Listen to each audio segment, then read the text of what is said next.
Welcome back to my channel. What the fuck is actually going on? Okay. I don't know. Okay. Listen, let's talk about this really quick. Oh, you little motherfucker. So I YouTube like this wet eyeshadow look and I was like, oh cool, like I want to do that. And it literally looks like I've been crying for 10 hours. It's a fucking joke. Let's not pay attention to the eyes. Let's pay attention to everything else. So, for anyone who's new to my channel, I deleted all my old videos at the start of 2019 in January.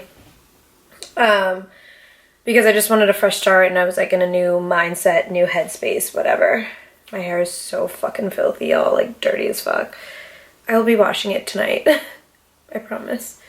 So people are asking me to redo a couple videos. So for some of you, a few of my videos will be repeats. For a few of you, it'll be new. Also, hi to all my new subscribers. Thank you for joining me. I really appreciate it. And for anyone who's a fan, please watch through all the ads because that's how I make money. And a bitch needs money. You know what I'm saying? Like, we broke out here in these streets. I need the money. Yes, I do. Anyways, okay, so I wanted to do a video about why I moved to California and my first fucking roommate out here and if I regret going, because everyone keeps asking me if I regret coming out here. So when I was in Boston, I was bartending at this place. It was like 3 nightclubs. That didn't end up working out. So 1, I was jobless. 2, I was dating this guy who's a hockey player, and I did a YouTube video about him as well, and I took it down and everyone keeps telling me to remake it, so I'll do a video about him as well again. But I was talking to him and I really thought he was going to be the love of my life. Like, I think everyone is going to be the love of my life because I'm very hopeful when I meet men that please, please, please let him be it. I don't want to start over. And then he wasn't it. So that happened, and then my grandmother passed away, and I was like, I can't do this. I can't be at home every day, jobless, repeating the same day over and over and over and over again. And before I worked at the bar, I worked in an insurance company for like 5 fucking years. Granted, the job was pretty easy, but it was stressful and it was full of drama. Like, if any place needed a reality show, it was probably that place. But I knew every day I woke up and I went to that place that I was fucking miserable and it's just not what I wanted to do with my life. And I've always felt in my heart of hearts that I was meant to entertain people or make people laugh or be in front of a camera like so. Oh my god. Y'all, what am I gonna fucking do? Okay, I'm gonna talk to y'all like this while I figure out how to fix this. This is just this is not gonna work. This is not gonna fucking work. What the fuck? Okay, it just like keeps getting worse and worse and worse.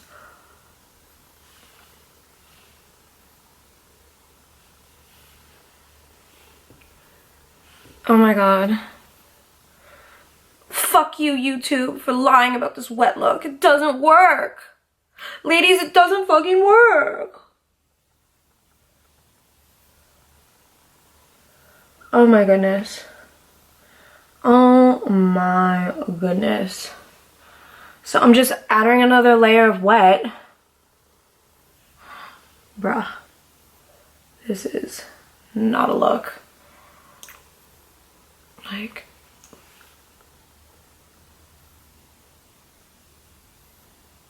oh my god. What inspired your look today? Oh, I don't know. Fucking these stupid beauty bloggers on YouTube that make it look fucking easy and it's not. Fuck. Okay, I'm gonna let that dry for a sec.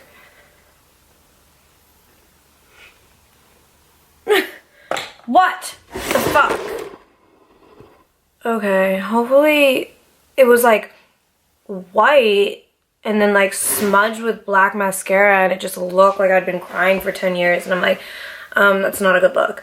I honestly might put my glasses on tonight to hide my eyes. It's debatable. Yes, I wear glasses. So where was I? Okay, so yeah. And I know in my original video that I said that Gabby was part of the reason that I moved, or she put in her video that she was part of the reason that I moved because I didn't want to be a quote-unquote stat. And I mean, me and her have gotten into some pretty nasty arguments in our lifetime, and there was a point in time where I felt like she was hanging out with people that I just didn't understand why she was hanging out with them. She was doing things that I didn't understand why she wanted to keep doing. And I know she's in this like horrible situation with her baby daddy where he just like never stepped up to the plate and handled business and did what needed to be done. But not only is Gabby a superstar, but so is her kid. Like, her kid is full of fucking spirit. If you tell him to cry on cue, he'll cry on cue. Like, he's a little mini superstar, and I'm just like, why don't you come with me? Let's get the fuck out of this town. Let's get the fuck out of Dodge. And let's just go. Like, no plan, no nothing. And Gabby's more of like the plan type. I can't go unless this, and this is in order, which makes sense. Which any logical person would do. I am not logical. I'm irrational. So for me, I went to California with no goddamn plan. No job lined up. No agent, no manager, no nothing. No friends. No family. No plan. So I found this chick on Instagram who I thought was going to be cool. She wanted to go out for modeling. I wanted to do my thing for TV, whatever. And we're like, let's do this. And she's like, I have a sugar daddy. And I'm like, bet. Tell your sugar daddy to co-sign our apartment. Because I know my dad's not going to co-sign for an apartment that's $55.50 a month. So she got him to do it. I decided to road trip. And like, I tell my family that I'm going and no one really believes me. And then finally, like, time is ticking and I like pack all my boxes, pay for a moving truck, and it's starting to sit in that like, oh fuck, like, I'm really motherfucking doing this. Like, I'm really just moving across the country right now. So I remember the day I left and I drove across the country. So I had a mover move as much as he could in the moving truck, and then anything else I just shoved in my Acura. Mind you, I have an Acura TSX 2010. Like, it's really not that spacious. It's just like a regular coupe. Anyways, I remember the day I was leaving, I wept. Not for Gabby, but like for my dog Bruno. Like, my dog Bruno is like the love of my life. Like, I think he is the most precious little nugget that has ever been a puppy. And I feel, I'm gonna start crying because I'm just talking about him. I feel blessed to be his mom, and I just couldn't bring him with me. And that killed me. And you know, for anyone who's not an animal lover, let me tell you, animals know. Like, they just know. My dog knew that I was leaving. His whole mood changed. He was moping. He rested his head on the couch. It was really fucking hard for me to walk out the door. So I said bye to my dad, and he was just like, bye, girl.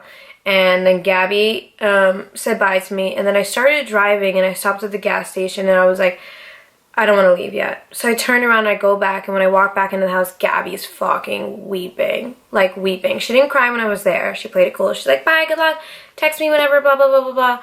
But she was weeping when I got back. So then I started weeping, and then I took a nap. And then I just like really hesitant on like if I was making the right decision. I'm like, am I doing what I should be doing right now? Like, is this dumb of me? Should I not be going? Like, just a million thoughts were running through my head, and it's like Bruno was like laying on the bed with me taking a nap, and I was like, I don't know if I can do this. I really don't know if I can do this. Like, over and over and over and over and over to myself. And I ended up leaving. I drive to Philly to pick up this chick that I have never met in person. We only met on Instagram, who's now going to be my future roommate. She doesn't even have her fucking license. So I'm like, oh my god, this is just fantastic. So I bang out probably like 16 hours, and then we stop. We get breakfast. I sleep in the car at like any rest stop I could possibly can whenever I can. And she was like sick. Like, she had like the flu or something. So she took like Theraflu and like basically slept the entire road trip. And I was like, oh god. So days go by. I like took Adderall and was like banging down as much as I could a day. She drove maybe like 6 hours tops the entire trip, and the only reason I even let her drive without her license is because I was so fucking exhausted. I was like, I can't physically do this anymore. So we finally get to level. For $55.50 a month, the apartment for a 2-bedroom was a fucking joke. They had king-size beds that took up the entire bedroom, so there was like no closet space. The closet was like literally something that you would see in like a pantry, like where you would put garlic powder. I'm like, okay, my shit is not gonna fit in here. So, I mean, don't get me wrong, there's concierge. We can call downstairs and be like, hi, I need toilet paper. Hi, I need toothpaste. Like, great. Great pool, great sauna, steam room. Okay, little tiny gym.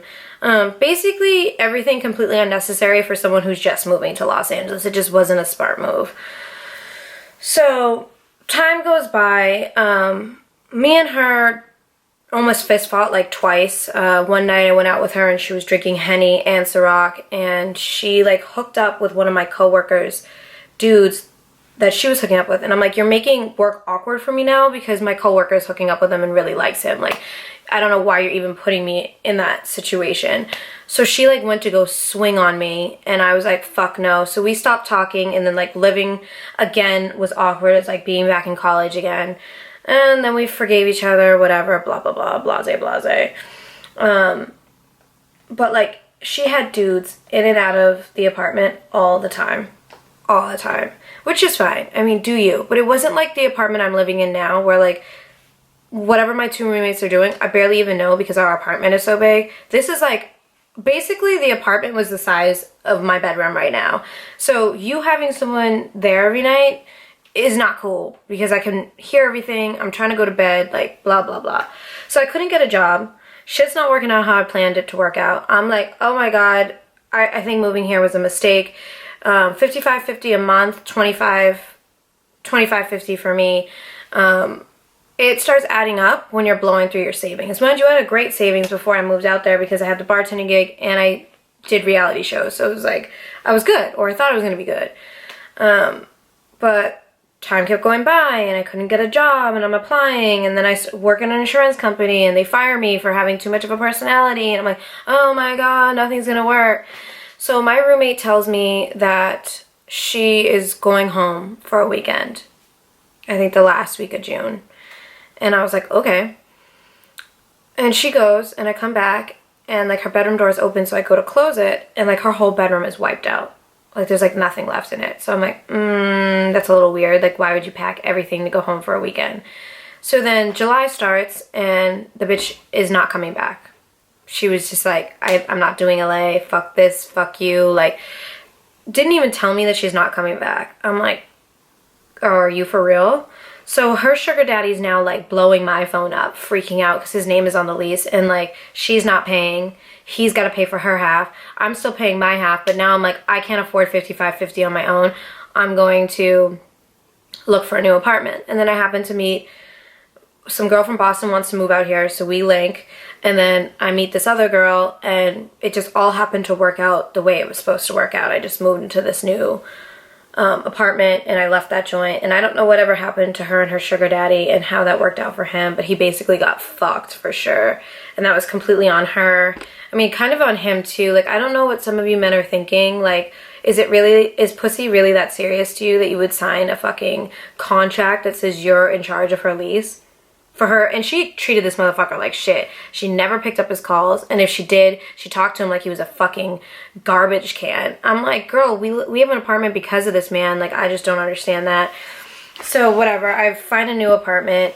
Even at that point, like, I still am not working. Like, I cannot find a job. Everything just seems to be falling the fuck apart, like right before my eyes. I'm like, oh my God, nothing's working out. I Skype for like 10 reality shows. That doesn't work out, even though I get to like top 5, top 6. I feel bad for my last roommate because like for months, there was times I'd pay rent late, or I couldn't pay utilities. It was just a fucking struggle. And then I remember, honestly, to this day, I will say, without my dad and without my twin sister, I wouldn't be here in this apartment, living in California, trying to figure it out without them. I don't tell them enough how grateful I am for them, and I can't even tell you how many people told me, just pack your bags, go home. You're not gonna make it. Just pack your bags and go home. And my sister and my dad were the only two people that were like, nah, we got you. You do you. You're gonna figure it out. Those are the only two people really in my life that helped me when I was at my lowest of low, and I will be forever indebted to them, believing in not only me but my journey out here on these streets of Cali. So shout out to you, Pops, and shout out to you, Gabby. But now that I'm here, I'm working, things are better. I'm still like trying to figure out my finances, but like now I can pay my rent, now I can pay my bills. I'm not asking everyone and their mom for help. I don't know where this journey is going to lead me. I believe in my hearts of hearts that this is my year. Everything seems to be turning around in a really positive direction starting in 2019. It's such a big difference from 2018. I feel like 2018 was the hardest year of my life. Mind you, in my head, I'm like, yeah, it's really bad, but it could always be worse. Anytime I feel like I'm having like a freak out or a meltdown and I feel like I want to cry or scream, I just remind myself that it could always be worse. You know, I was struggling to pay my bills, but I had a roof over my head. I can't go out to fancy restaurants. Sometimes I had to eat ramen noodles for a week straight, but at least I had enough to eat. There's some people that have no roofs over their heads. There's people that are sick, they're dying, they can't afford their medical bills. My struggle is unlike struggles that people really have to go through. So I think my whole mentality, instead of focusing on everything that was negative in my life, I focused on everything that was positive. And when you take that negativity out of your mind and you speak positivity into existence, it really is truly life-changing. And I just keep every day, even when I have moments where I'm like, ugh, you know, I try to stop myself in the middle of my complaining or my bitching or my doubts, and I have to remind myself, no, Danielle, it's only up from here. Everything is up from here. So when people ask me, do I regret coming out here? No, absolutely not. And I don't regret sharing my struggles with everyone on the internet. I don't care about anyone's opinions about my struggles. This is therapy for me. Sitting in my room, talking on the camera, telling my stories of my past or the stories of my present is my therapy. And I don't know who I'm affecting sitting in their room or in the library or on the bus or the subway to the job that they hate while they have no money. Like, you have no idea how speaking your truth can help somebody else figure out their own. So although I've lost my whole savings account and lost myself for a very split second, I have zero regrets of being out here. I miss my family terribly every day. I miss my dog every day, but I have to believe that at some point this little life of mine and this journey of mine is going to come to, you know, exactly where it's meant to be, and all of it will make sense and all of it will be worth it. And, you know, all these people that I met along the way, like my roommate, it's all a learning experience. Like, you just learn about people in the process, you learn about yourself in the process, and because of that, nothing to me is a regret. So for anyone wondering if they should move to California, I do suggest that you come out here with a plan. It's not worth it to struggle. If I came out here with a plan, I probably would have never been in a financial predicament. But honestly, if I had waited to move, like if I waited till I had a job, if I waited till I found an apartment, I probably wouldn't have moved. In my eyes, everything happens for a reason, and I believe that I was supposed to leave on that exact day, at that exact time, and experience everything I've experienced in the past year and a half to be exactly who I am at this moment. Mind you, in a year from now, I'm probably going to be different too. Who knows what's going to happen in the past year, but because of everything that has happened in the past 2 years, I am different. I am changed, and I feel like I am a better person. I just feel like I'm going to keep getting better and better every day, and I don't regret moving out here. The reasons why I moved out here, it's all kind of a blur now, but it just kind of, it was just meant to be. This is where I'm supposed to be at this very moment, about to go to work, after I film this video for you, and, you know, it's going to be good. It's going to be great. So if you guys want to come out here with a plan. But if you feel like you need to leave at that very moment, if your gut feeling inside is, I have to leave today or I'm never going to go, then just go. Just go. You're going to meet some people that you're going to eventually hate. You're going to meet some people you're going to love. You're going to have jobs that you hate. Managers and bosses that you hate. You're going to probably quit, or you're probably going to get fired. You're probably going to get knocked down 1,000 times, but you're going to get up 1,001. So if you choose to make a move in your life and you're wondering how I am dealing with it because you look up to me or I inspire you, this is how I'm dealing with it, and hopefully this video inspired you to do whatever it is you've been battling up here to do. So I hope this helped. As you can see, I'm in a much better mindset and in a positive bubble than I was the first time I recorded this video. So God bless. I'm very happy today. I feel like I've been smiling from last night until the night. I was probably smiling in my dreams. That's how I feel. I'm getting teary-eyed. I'm so emotional. I feel like I'm getting my period. I probably am. Don't forget to leave a comment, give this video a thumbs up or a thumbs down, subscribe to my channel. Don't forget to follow me on Instagram, XXO Danielle. Don't forget to follow Swallow It Podcast on Instagram and on Apple Podcasts, Google Play, Spotify, and Dash Radio. And don't forget to go to Amazon and buy my book, Don't Be That Bitch. I love y'all. God bless. Talk to you soon.